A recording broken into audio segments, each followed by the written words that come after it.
Gilles va nous faire découvrir ou redécouvrir un film rare. Voici le Kiki l'a vu. Oui, et aujourd'hui je vous parlais de Quick Change. C'est un film d'Howard Franklin et Bill Murray avec Bill Murray, Gina Davis et Randy Quaid, sorti le 13 juillet 1990 aux États-Unis. Ça a rapporté 15 millions de dollars là-bas, soit un bel échec. Et du coup, le film n'est jamais sorti chez nous au cinéma, mais ça existe quand même en DVD Zone 2 aux éditions Warner Bros. L'histoire, c'est celle de 3 gangsters débutants, dont un déguisé en clown braquant une banque avec succès, mais se retrouvant incapables de quitter la ville une fois leur méfait accompli, la faute à une accumulation d'emmerdements. Qui l'a vu? Non, pas vu. Non, je l'ai pas vu non plus. Non. Bon, eh ben on écoute un extrait.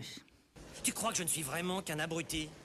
Je crois juste que tu ne seras pas capable de revenir où tu étais avant.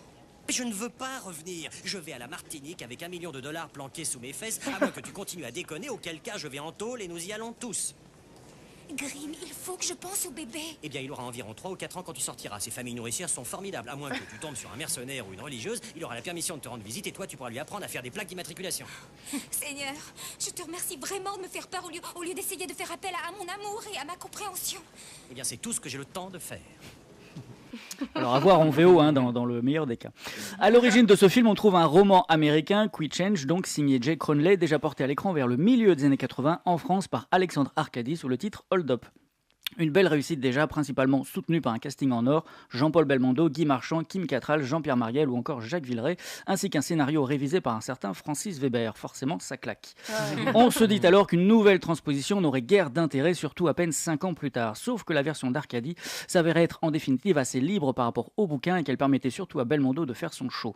Un show exceptionnel bien sûr, du bébel pur jus, mais relativement perso tout de même. Il y a ceux qui aiment cette toc-toc, badaboum touch, mais ceux qui détestent.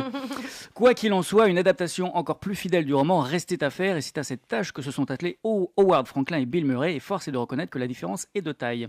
Tandis que le hold-up d'Arcady s'attardait tranquillement sur le braquage, chez Bill Murray cette partie est vite expédiée. On a même l'impression que cela l'ennuie profondément tant on n'a jamais vu un clown aussi triste pour finalement arriver au sujet réel, celui de 3 losers qui pensaient avoir réalisé le coup du siècle et qui contre toute attente vont vivre la pire journée de leur vie. Tel est prix qu'ils croyaient prendre comme dirait l'autre. Ce qui intéresse l'équipe américaine en définitive, ce n'est donc pas la performance d'acteur mais bel et bien un comique de situation rigoureusement construit. Celui-ci gagne en efficacité et en intensité au fur et à mesure que l'intrigue avance, soit une sacrée leçon d'écriture. Pour rappel, Howard Franklin fut aussi co-scénariste du Nom de la Rose de Jean-Jacques Hano et de Traqué signé Ridley Scott. Disons pour simplifier que Quick Change, c'est un peu la rencontre entre les pieds nickelés de Louis Forton avec la chèvre de Weber, toujours lui, le tout assaisonné à la sauce ketchup. La mise en scène a beau être, elle, quelque peu plan-plan, la mécanique fonctionne à plein régime. Et comme c'est en plus servi par l'inénarrable Bill Murray à la fois devant et derrière la caméra, on en ressort rassasié, braquage de nos zygomatiques réussi. Merci Gilles. De rien. Oh.